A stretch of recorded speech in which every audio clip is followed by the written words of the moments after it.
All right, thank you. We're going to stay with you, continue our reverse order for our next question. I'm going to combine these two questions under the moderator's prerogative, if you will. They both kind of deal with environmental issues. So how would you start to address the nitrogen problem in our ponds and lakes and coastal waters? And I'm going to add on to that, what is your position on capturing uses of alternative energy? So an environmental question dealing with capturing or addressing nitrogen in the ponds and lakes, and your philosophy on alternative energy. Well, it is to me, I take it. Yes, it is, Mr. Bowe. When it comes to nitrogen, nitrogen in and of itself is a naturally occurring thing. We breathe it as part of our air. It's in the ground. It's in our water. The problem that we're facing is an overloading issue, and that's where we need to get it under control. And so, when we look at septic systems, generally it doesn't come out as nitrogen. It goes in as ammonia, and then through natural processes it turns into nitrogen. And one of the things that we can do is set a system into place that changes that nitrogen that's in a liquid level, and then turn it into a gaseous form through wastewater treatment plants, and turn that back into the air. So we just need to be able to capture it in order to be able to treat it. So it comes down to what is the right balance when it comes to dealing with nitrogen. What was the other half of the question? Your philosophy regarding alternative energy.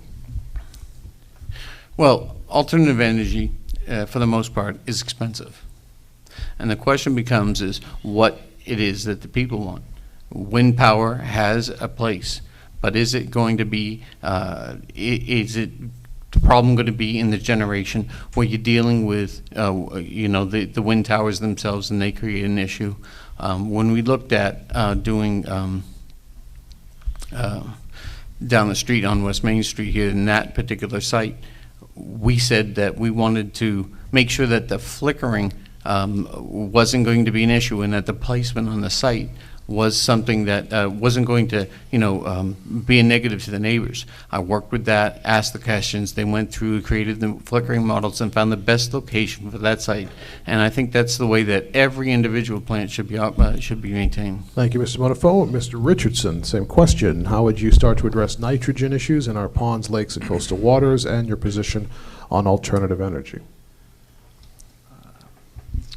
The nitrogen in the water issue, I agree with Mr. Munafo. I believe we need to control that. It's obviously something that if you drink too much of, it can do some physical damage, mental damage. I believe the system needs to make our water cleaner. I'm a little bit, that's about all I really know about nitrogen in the water, but I do know a lot about alternative energy, being in the construction business. Alternative energy, I think, is very beneficial to a lot of local towns, as our size could be another factor. I think we can raise enough money to help support state-funded and federally funded grants that come through for these types of projects as well, not only in the state of Massachusetts, but throughout the country.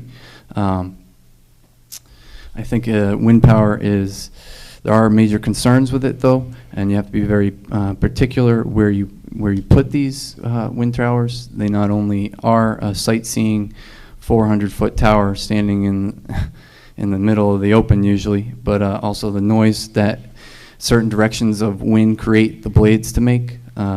It makes a big whooping sound that creates sleep deprivation. I'm not sure that word. Sorry. But I've also heard of a lot of issues where people can't, I guess you could say,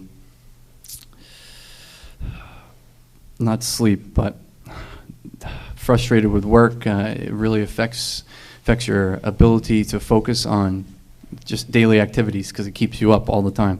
But I feel if you put these in areas, not the waters, but land, in the right locations, that this could benefit not only saving energy by not spending money, but long-term use.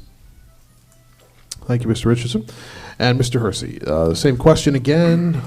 your thoughts on addressing nitrogen in the ponds, lakes, and coastal waters, and tie that in as well with your thoughts on alternative energy. Sure. In regards to the nitrogen in the ponds and lakes and waterways, I think in addition to the obvious Title V septics where people have, most recently I would say built right on top of Wequacket Lake and things to that effect, that obviously I think has been handled through the health code and through Title V. But specifically another step that could be taken and could have a great impact, in my opinion, not that I'm a chemist or a water hydrologist, is that the town could regulate to some extent, or zone to some extent, where you can use certain fertilizers and products that are harmful to the lakes and streams and produce nitrogen in an inordinate amount. And that could be controlled, specifically golf courses or waterfront homes that everyone likes a beautiful green grass, but at what expense? So I think the town could probably take some steps there and promulgate some regulations as it pertains to nitrogen and nitrogen loading. The second half of the question, wind power or alternative energy, it's the wave of the future. It's coming. There are wind towers virtually everywhere. I agree that siting 400-foot towers is a problem. They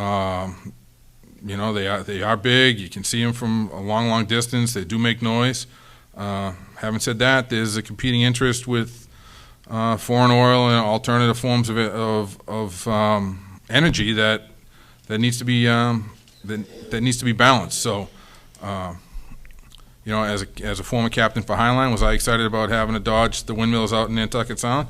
Not particularly, but anyone that gets tied up in those windmills doesn't really know where they are anyway. So, having said that, I think the siting concern is the most important as it pertains to windmills. Red card. Thank you very much. Okay, we have many questions here regarding the town manager contract issues, so we're going to weed through them here and try to get through them and make sure we don't have repetitive questions. And we'll just go back in reverse order again from where we were. Mr. Hersey, how do you feel about the buyout plan for town manager John Klim? Well, it's troubling that he was offered a new contract not too long ago, and that was unanimously voted on by all the town councilors. And most recently, during the review process, he gets what turns out to be very high marks. And now, strictly down partisan lines, there's a split to get rid of him. And if you agree with what you read in the paper, it's because someone was fired at the town manager's office. Well, my understanding is the town manager runs the day-to-day operations, and that's not within the town council's purview. Are they entitled to answers to their questions? Absolutely. But it's ridiculous to have just signed up a new contract for Mr. Klim. It's ridiculous to give him $250,000 to have him sit on the sidelines. It's exactly what happened with the school committee down the road, where you're paying people to step aside and you're paying them for all their work. And with the exception of maybe firing someone who had some friends on the town council, I can't see where Mr. Klim's done anything wrong. And it's easy to point out that it's down partisan lines. So I think there's something more to the story. So having said that, I think Mr. Klim should stay. I think the buyout's ridiculous. I think if you're gonna fire him, fire him. But don't give him $250,000 going out the door. Thank you, Mr. Hersey. Mr. Richardson, in a reverse order again, your thoughts on your feelings about the buyout for town manager John Klim. I agree with Mr. I get that microphone turned on. There you go. I agree with Mr. Hersey. I feel the timing of the proposal to let Mr. Klim go early is not good at all. According to some stats, I believe 6 months prior to coming up with this new contract, they decided to extend his contract 5 years to 2015. And then 6 months later, they changed their minds to terminate him early. That's a little confusing to me. Also, I think it's rather makes me rather curious to think. From reading the papers and watching the town councils that I've watched, and going to the major one that was at the night lecture hall at the high school, it doesn't seem like there really is a reason that they wanted to let Mr. Klim go, and to offer him $250,000 plus incentives, plus what we're going to have to spend to hire someone to find a new town manager, plus paying him on top of the just a regular town manager's pay that we would have already had if we kept Mr. Klim in his term, and I don't see him doing anything to even receive a termination. Everyone that I've spoke to around town, not only in my precinct, has the best regards of Mr. Klim.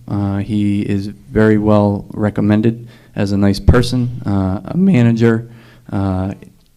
He's done so much good for this town, not only in Hyannis with the new Hyannis Youth and Community Center, where it's open from 5 a.m., I believe, where you can walk the track till 11 at night. All the town lights down the street, just making the whole Hyannis area, which is our town's main concern, a much better place. Thank you. Okay, red card, thank you. And Mr. Munafo, your thoughts about the buyout plan for Town Manager John Klim? No, I don't have any. Oh, nobody believed that. No, it just comes down to is that it was time. You know, there's a lot of misinformation out there. For instance, they're saying this falls down party lines, but it doesn't fall down party lines. Okay, we have both sides working on this issue, and one of the things that happened was I voted against the contract in executive session because I didn't agree with the amount. And I didn't agree with what I call the gag order in it, which doesn't allow us to speak to that as an issue. And when we talk about it, they're both sides. If you're going to use parties as an issue, use that. So let's just make sure that there's that understanding. And it was said tonight that it was a town employee that you know, through the manager's office, and that wasn't the case. The town council is only responsible for 2 employees. Okay, one is the town manager, and one is for its assistant. And because of the dealings with the town manager, and going in where he didn't belong, I asked the council asked for an investigation on numerous occasions. And when that failed, I then called for the town manager's resignation, because if we weren't going to run an investigation to find out just what it is that was happening, okay, and get to the bottom, so that, you know, that everybody knew, then I felt, and I still do believe today, that there was no other action but to take that, to ask for his resignation. He was not terminated. He moved forward himself with this contract to ask for it to be done. Okay, I didn't ask for him to do it. He felt that was necessary. All right, thank you, Mr. Munafo. Now we're into that area of the questioning. Would either of the other candidates like to respond to anything that's been said by any of your other candidates at this point? Anything that's been said? Everyone's okay with that right now? All right, let's continue.